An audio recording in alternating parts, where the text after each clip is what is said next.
अरे बहू तू हट जा, मैं खाना बना लेती हूँ। वैसे भी डॉक्टर ने तुझे चूल्हे के पास जाने से मना किया है। देख खांस खास कर तूने क्या हालत कर ली है अपनी।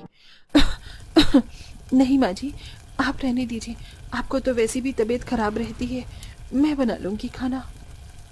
माँ, आप ऐसे खांसते हुए खाना बनाती हो ना, मुझे बहुत बुरा लगता है। दादी, हम कब चूल्हा लाएंगे? जब घर में चूल्हा आ जाएगा तो माँ को बिल्कुल भी तकलीफ नहीं होगी ना। बहू तू तो पड़ोस वाली के साथ चूल्हा देखने के लिए गई थी ना, क्या हुआ? मैं चूल्हे की दुकान पर गई तो थी, लेकिन वहाँ बहुत महंगे महंगे चूल्हे थे। एक चूल्हा तो पूरे 3,000 रुपए का था। लेकिन वहाँ मैंने एक और चूल्हा देखा था, पता है वो 3 मुंह वाला चूल्हा था। एक साथ दाल सब्जी रोटी सब बन जाएगी, लेकिन बहुत महंगा था, पूरे 5,000 रुपए का था। 3 मुंह वाला चूल्हा छोड़, 2 मुंह वाला चूल्हा लेने की भी हैसियत नहीं है हम लोगों की। न जाने कब तक हमें इस मिट्टी के चूल्हे पर खाना बनाना होगा। मुझे तो बस तेरी फिक्र होती है सबसे ज्यादा। हर गरीब को किसी न किसी चीज की हमेशा जरूरत होती है। ठीक उसी तरह इस गरीब परिवार को भी एक चूल्हे की जरूरत थी, लेकिन अपनी गरीबी और पैसों की कमी के चलते ये गरीब परिवार एक चूल्हा तक नहीं ले पा रहा था। क्या जिंदगी भर इस पूरे परिवार को इसी मिट्टी के चूल्हे पर खाना बनाना पड़ेगा, या इस गरीब परिवार के घर में भी अमीरों की तरह बिना धुआं करने वाला एक अच्छा चूल्हा जलेगा? इसे जानने के लिए कहानी में बने रहिए। फिर से आज तड़का जल गया है। अरे बहू, आज फिर से सब्जी जला दी क्या तूने? पूरे घर में धुआं धुआं हो गया, खांसी शुरू हो गई वो अलग। क्या करूं माँ जी, ये चूल्हे की आग इतनी तेज होती है कि तेल डालते ही खौल जाता है, और जैसे ही प्याज डालो तो तड़का जल जाता है। अभी थोड़ी देर में धुआं खत्म हो जाएगा, मैंने खिड़की दरवाजे खोल दिए हैं। रोशनी इस चिलचिलाती गर्मी में चूल्हे के पास बैठकर चूल्हे के अंदर से निकलने वाले धुएं को सहन कर खांसते हुए जैसे तैसे करके खाना बनाती है। थोड़ी देर में सारा खाना बनकर तैयार हो जाता है और अब सब लोग खाना खाने के लिए बैठते हैं। माँ, इस सब्जी का स्वाद काफी अजीब लग रहा है। आज आपने सब्जी बनाते हुए जला दी थी क्या? रोटी भी आधी आधी जली हुई है। क्या बात है रोशनी, आजकल तुम खाना ठीक से नहीं बना रही हो, जो भी बनाती हो सब जला हुआ होता है। आप तो जानते हैं ना कि चूल्हे पर खाना बनाने में कितनी दिक्कत होती है, बार बार तड़का जल जाता है, और आज तो रोटी बनाते हुए मेरा हाथ ही जल गया। ये देखिए कैसा लाल हो गया है। सुनिए जी, सरकार की तरफ से हमें 200 रुपए प्रति महीना सिलेंडर तो मिल रहा है, आप कहीं से चूल्हे का इंतजाम क्यों नहीं कर लेते? कब तक मिट्टी के चूल्हे पर खाना बनाना पड़ेगा? मैंने तो कबाड़ी वाले को भी बोल रखा है, अगर कोई पुराना चूल्हा आए तो मेरे लिए रख ले। नई चूल्हे की कीमत तुम तो जानती हो कितनी ज्यादा है। 3-4 हजार रुपए कहाँ से लाएंगे हम नए चूल्हे के लिए?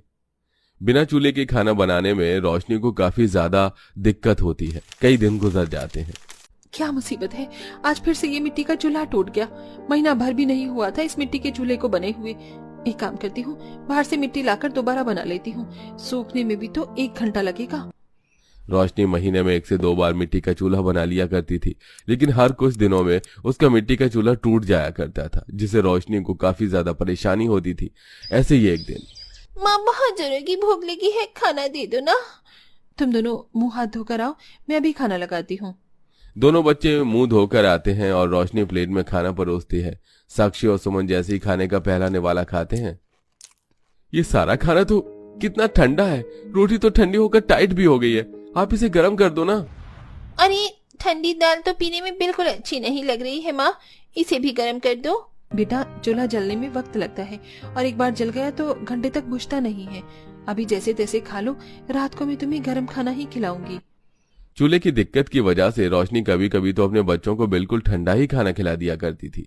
चूल्हा जलाने के लिए रोशनी को हर 2 दिन में पास के जंगल से लकड़ी लानी पड़ती थी, लेकिन आज रोशनी का पति आनंद जंगल से लकड़ियां लेकर आता है। क्या हुआ जी, आज लकड़ी लाने में आपको काफी वक्त लग गया, और ये इतनी सी लकड़ियां क्यों लेकर आए हैं? ये तो हफ्ते भर में ही खत्म हो जाएंगी। अरे, अब सरकार ने जंगल से लकड़ी काटने पर रोक लगा दी है। इन लकड़ियों को भी मैं बड़ी मुश्किल से लेकर आया हूँ। बाहर भी दुकान में काफी महंगी महंगी लकड़ियां मिलती हैं। एक तो हम चूल्हे को लेकर पहले से ही परेशान थे, और अब ये लकड़ियों की मुसीबत। भगवान भी हम पर मुसीबत बरसाने में बाज नहीं आते हैं। मुझे लगता है कि पूरी दुनिया में उन्हें हमारा ही परिवार दिखता है तकलीफ देने के लिए।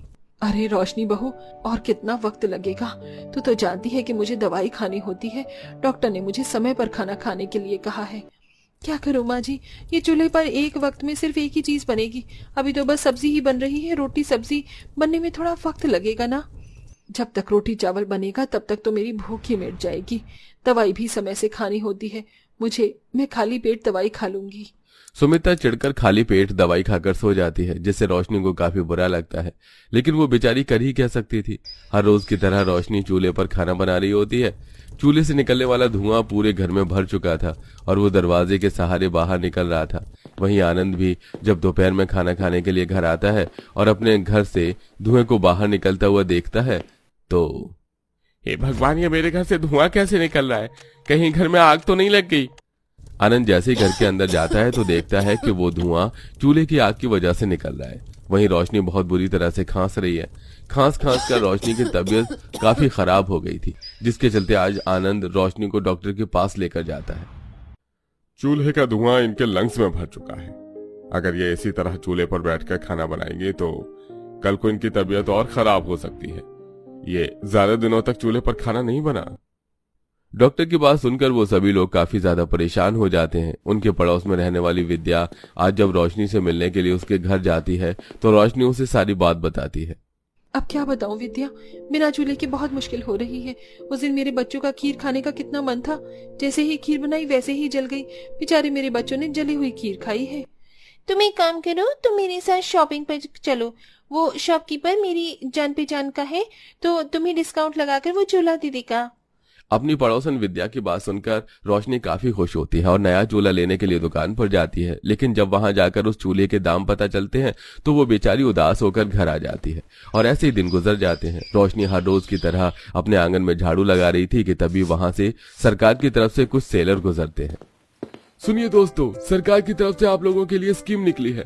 सिर्फ 100 रुपए में लॉटरी का टिकट पाया, जिसका 4 नंबर निकला उसे मिक्सर फ्री, जिसका 5 नंबर निकला उसे सिलाई मशीन फ्री और जिसका 10 नंबर निकला उसे चूल्हा फ्री। आप सच कह रहे हैं? इस लॉटरी की टिकट में अगर 10 नंबर निकलेगा तो चूल्हा फ्री मिलेगा? बिल्कुल फ्री, उसका 1 रुपया भी नहीं लगेगा? हाँ बहन जी, बिल्कुल फ्री। लेकिन ये तो किस्मत की बात है कि आपका लॉटरी का नंबर लगता है या नहीं लगता। आप एक बार लेकर देख लीजिए। रोशनी उस सेलर की बात सुनकर जल्दी से घर में जाती है और घर खर्च के पैसों में से 100 रुपए का नोट निकालकर उस सेलर से लॉटरी का टिकट ले लेती है। तकरीबन 1 हफ्ते बाद जब रोशनी उस टिकट को लेकर उस सेलर के बताए हुए पते पर जाती है तो रोशनी को पता चलता है कि उसने लॉटरी जीत ली है, जिसके चलते वो सेलर अब उसे अपने हाथों से 1 नहीं 2 नहीं बल्कि 3 मुंह वाला चूल्हा देता है, जो कि कांच का होता है। मैंने कहा था ना, किस्मत की बात होती है। आपने 3 मुंह वाला चूल्हा जीता है। मुझे तो अभी भी यकीन ही नहीं हो रहा। जिस चूल्हे को खरीदने के लिए हम इतने सालों से इंतजार कर रहे थे, मैं थोड़े थोड़े पैसे जोड़ रही थी, वो चूल्हा आज मुझे मुफ्त में मिल गया है। रोशनी उस 3 मुंह वाले चूल्हे को जल्दी से घर लेकर आती है, जिसे देखकर घर में सभी काफी खुश होते हैं और अब सुमित्रा भी उस 3 मुंह वाले चूल्हे को तिलक लगाकर उसकी पूजा करती है। माँ, अब तो आप एक साथ चावल, सब्जी और खीर भी बना सकती हो, है ना? इस पर तो खीर चलेगी भी नहीं। हाँ मेरी बच्ची, अभी भी नहीं। सुनिए जी, अब आप जल्दी से सरकार की तरफ से जो 200 रुपए प्रति महीना सिलेंडर वाली स्कीम है उसके लिए अप्लाई कर दीजिए। अब वक्त आ गया है कि हम बस सिलेंडर ले लें। आनंद फौरन सिलेंडर के लिए अप्लाई कर देता है और 1 हफ्ते के अंदर ही उनके घर पर सिलेंडर भी आ जाता है, जिसके बाद अब रोशनी नए सिलेंडर और अपने 3 मुंह वाले चूल्हे पर सबके लिए अच्छा खाना बनाती है और साथ में उनके लिए खीर भी बनाती है। इन दिनों के बाद बिना जली स्वादिष्ट खीर खाकर पूरा परिवार काफी खुश होता है। अरे, ये खीर तो बहुत ज्यादा स्वादिष्ट है और बिल्कुल भी नहीं जली है। खाना भी काफी अच्छा बना है। मुझे तो बस मेरी बहू की फिक्र थी। खास कर क्या हालत हो गई थी बेचारी की। अब बिना खांसे मेरी बहू आराम से खाना बना सकेगी। और नहीं तो क्या माँ जी, मुझे अब खांसना भी नहीं पड़ेगा। एक साथ में ही तीनों चीज बनकर तैयार हो जाएंगी और बार बार खाना गर्म करने की भी झंझट नहीं होगी। बस गैस चलाया और हो गया खाना गर्म। कहने को तो बस एक मामूली 3 मुंह वाला चूल्हा था, लेकिन इस गरीब परिवार के लिए ये किसी वरदान से कम नहीं था। अब रोशनी बिना खांसे, बिना किसी तकलीफ के 3 मुंह वाले चूल्हे पर हंसी खुशी खाना बनाती थी।